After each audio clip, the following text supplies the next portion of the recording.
Debasish Mishra is with us. He's Senior Director, Deloitte in India, and he's with me here in our studios. Debasish, thanks very much. Good morning. Simple first question. Considering what we are hearing on these on the discoms, which is the fact that states are going to issue bonds to banks at a certain coupon, etc. What does it really mean? Is it reforms or is it essentially a bailout? It is a debt restructuring. Let's not call it reform unless there are some solid measures which are announced and covenants which are agreed upon and actually adhered to, because we have seen it in the past also. So, as of now, we don't know the details. After the cabinet decides on these details, we'll get to know. But like what you said and what just now the ICICI CMD was mentioning, if it is just a transfer of debt from the SEB's book to the books of the state government, and state governments issue bonds in lieu of that, then that's just a debt restructuring. If that comes with distribution sector reforms, reforms to actually reduce transmission and distribution losses, then that would have long-term impact on the power sector. So, what we're talking about, and we discussed this last time you were on the show as well, is accumulated losses, right? Yeah. How to tackle accumulated losses. Yeah. Because a lot of the state electricity boards now have broken even at an operating level. Yeah. But the issue is all the losses from the last decade more or more, yes, which are sitting on their books. Yes. So a couple of, I think last week, PFC came out with that SEB report, which is a compendium of all the SEB finances. And the last report, what they have come out with is for FY14. The heartening thing is that in FY14, of course, there were a good amount of tariff increases. The good thing is that the 90% of the losses are now restricted to only 5 SEBs, which are UP, Rajasthan, Tamil Nadu, Madhya Pradesh, and Haryana.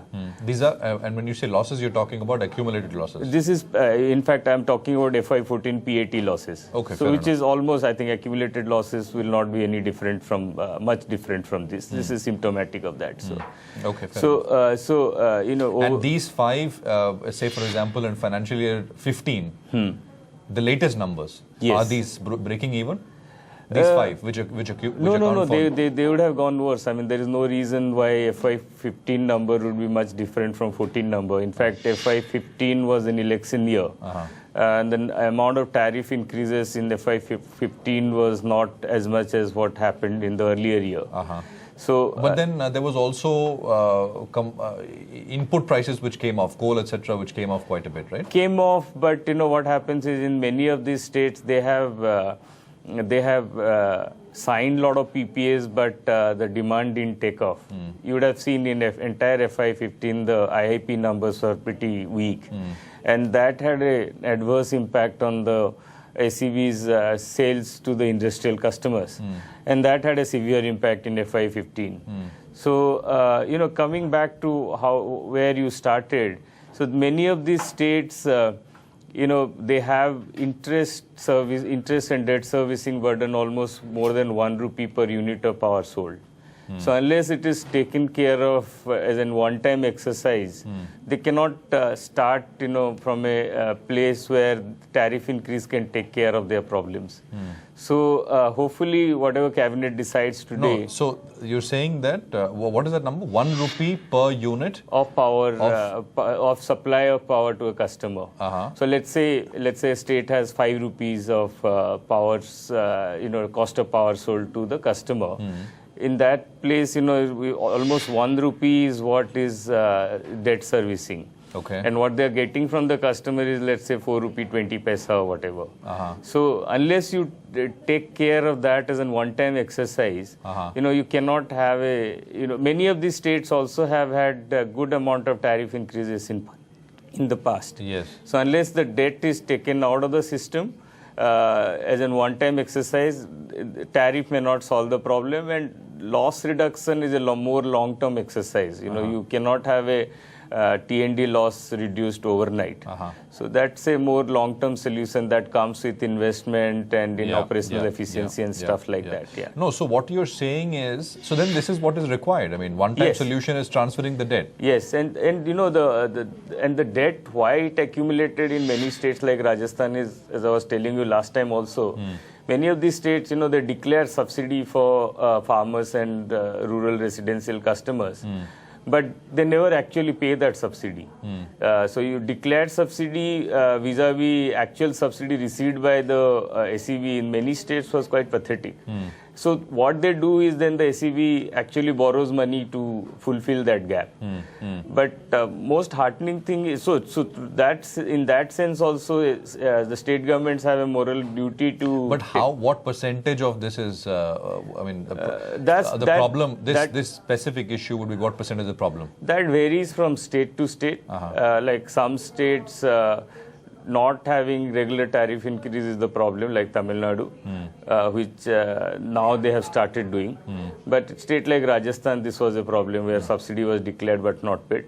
But the most heartening thing is the FY14 PFC report says that 99% of the subsidy declared by state government was actually received by the SEB, which is a very good development.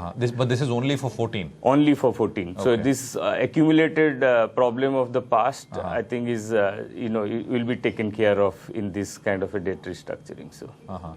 But this is, then we should, I mean, unless it is accompanied by significant other actual reforms, this is a bailout. I mean, we should call it for what it is, right? Yes. And the thing to watch out for would be, whether there are any covenants, whether there will be any regular monitoring. Because even if you remember 2012 short-term debt restructuring also, which is now more than 3 years, it had a lot of good covenants like regular tariff increase, quarterly fuel cost adjustment, trajectory for T&D loss reduction and stuff like that. But then many of these things, because it's a concurrent subject and SEVs comes under the states, they go back and do their own stuff. So it will be interesting to watch out what will be the covenants and what will be the monitoring mechanism this time around for more sustainable solutions. Okay, so in terms of the transmission and distribution part, what exactly do you think is required? Now you're talking about the Gujarat model where there has been a good amount of success in terms of feeder separation in the rural areas. So as you know that rural farmers, they get 8 to 10 hours of supply. But if it is the same feeder, then that gets diverted to agriculture, or the rest of the customers in the rural areas hardly get 12 hours of supply. So for more economic activity in rural areas, we need feeder separation where the residential small industries get 24/7 power.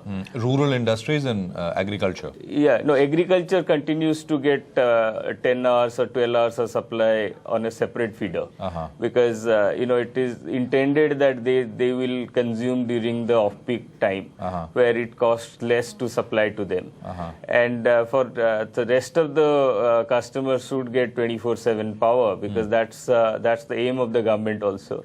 To reach every customer and to have every customer receive quality 24/7 power.